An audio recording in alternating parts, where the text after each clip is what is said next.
Good evening, ladies and gentlemen. Welcome back to 5-Star Betas. Today we're going to do a video on AMECA splendids, also known as the butterfly Goodeid. This is a fish that originates out of Mexico.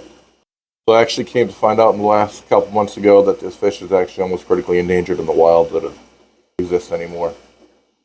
So that was pretty neat to find out, and actually kind of made me more excited to work more with this fish. This is a real easy fish to keep. Now, I keep them in a 40 breeder. We keep our temperature right around the 75, 77 range. We keep our pH right around 7.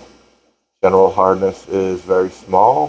Pretty much for basic water requirements, I'm having great success with them spawning, as you guys can see. In this tank, I originally had 2 pairs.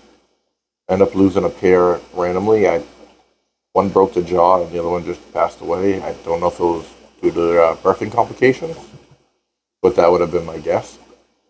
The Goodeids actually share this tank with bristlenose plecos, where they like to breed.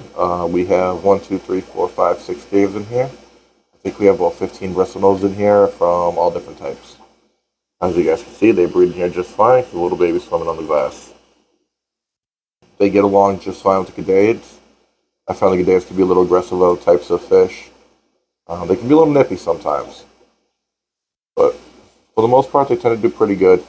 Now, so to breed these guys, all you need is a male and a female. It's pretty easy. As you see right here, this is a young male, or actually the older male. If you can get up and close to him. Now the males will have that orange on the back of their tail. There's another male in the front swimming by. Male, and that's the female, that big one in the back. You can see that she don't have any of the orange on her tail. That's my easiest way of telling them apart. She's going to grace us with her presence. Cool looking fish. Remind me of a bass. I think that's why I like them the most. But yeah, pretty easy to tell them apart by the tail colors is what I usually go by. Because these fish almost look identical when it comes to the spotting and the pattern going across the bars. It's not like your typical live beer where you can tell where the males go straight across and the female will fan down. There might be another tell on these. I just don't know or haven't been able to find one online, but that's just been my go-to.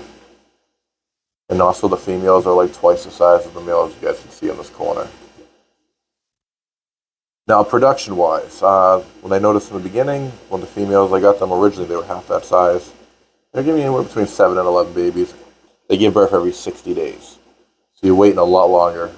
Than every birthing cycle they increase, from like 7 to 11 to about 15, 16. But on the last batch, I got 40.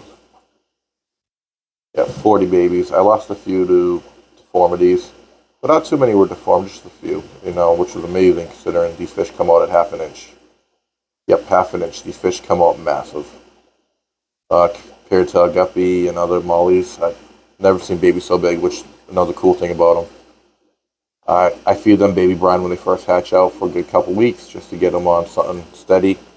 Currently, they all feed on flakes, baby brine, pellets. They pretty much eat anything. They're not really opposed to any type of food, which is pretty nice about these fish. To breed them, all you need is a male and a female. And before you know, you can have a couple hundred of them. There's a male chasing a female, young female around. But yeah, definitely a fun fish to work with, guys. If you're looking to work with something that's more on the critically endangered list that you can actually find, this is pretty cool. I also have another species up top. We can show you them for a brief second. Alright guys, this is another species of Goodeid I'm actually working with. This is called the REDTAIL SPLITFIN Goodeid. I think it's also known as Izini, is how you pronounce the last name. Yeah, the names are a little challenging to pronounce. This tank, we actually have 2 males and 3 females. We had 1 batch of babies so far. We had about 7. 4 survived.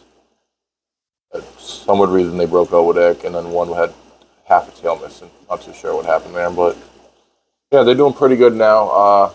As you can see, all the females are pretty much pregnant. They're all fat. They're all swollen. Been swollen for a bit now, so hopefully in the next couple weeks they'll give birth. Now, with these ones, the males are much more prettier, color-wise, compared to the butterflies. The males will actually have the red and blue and yellow on their tail. I'm not sure if the camera's actually picking it up that well. This white substrate kind of washes it out a lot. them on a darker substrate to actually just show the colors much more nicer. But yeah, this is another little fish. They're a little bit smaller. I don't think these will get much bigger compared to the butterflies. So these easily fit in a 10-gallon. I think a 20-gallon would be perfect for them, to be honest. Great little colors. And these guys will eat everything and anything too. Thanks for watching. Hope you guys found this video helpful or useful in some kind of way. I appreciate all the comments and likes, guys. It means a lot. And thank you, guys, and have a great night.